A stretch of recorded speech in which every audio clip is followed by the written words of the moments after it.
Chunk lessons. Student concentration can only last a few minutes, especially with younger learners. So instead of doing long lectures or stretched out activities, break your lessons into shorter, more manageable chunks. Introductory activities to get students to talk. Explanation of the topic of the day, an overview of what students will be doing. Practice activities, explaining grammar with examples. Get them to practice, produce, and present to class. Final ending activity, perhaps a group or review game. We can see through social media apps like TikTok that student attention spans are becoming shorter. To be honest, ours is as well. So instead of complaining, we need to teach in a way that is more conducive to them learning by adding variety and switching up activities. When we vary different activities during class, it resets students' attention and helps them practice multiple skills. You control the flow of the lesson,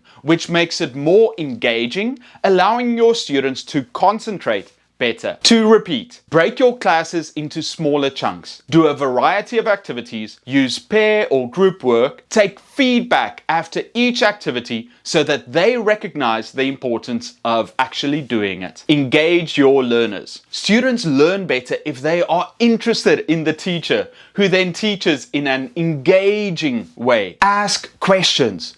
If you show text, let them read. Make learning part of their lives by integrating their interests and experiences. The more connections you make between the content and the learners, the better they will internalize the knowledge and learn. We are often told to limit TTT, teacher talking time. But what is the alternative? Use yourself as a quick example when explaining topics or grammar. Then immediately ask a student to share their experience in the same way. After that, turn to other students to elaborate or to restate what the classmates said or give another example. If you are constantly engaging your learners, they have no choice but to stay alert and be ready to answer. ESL teachers that don't engage their learners do teaching a great disservice. So work on your social skills and captivate your learners. Many teachers say they don't want to be clowns, which is fine. You want to be entertaining, not entertainment. Be expressive, create a classroom climate of inclusion, and build rapport with your learners.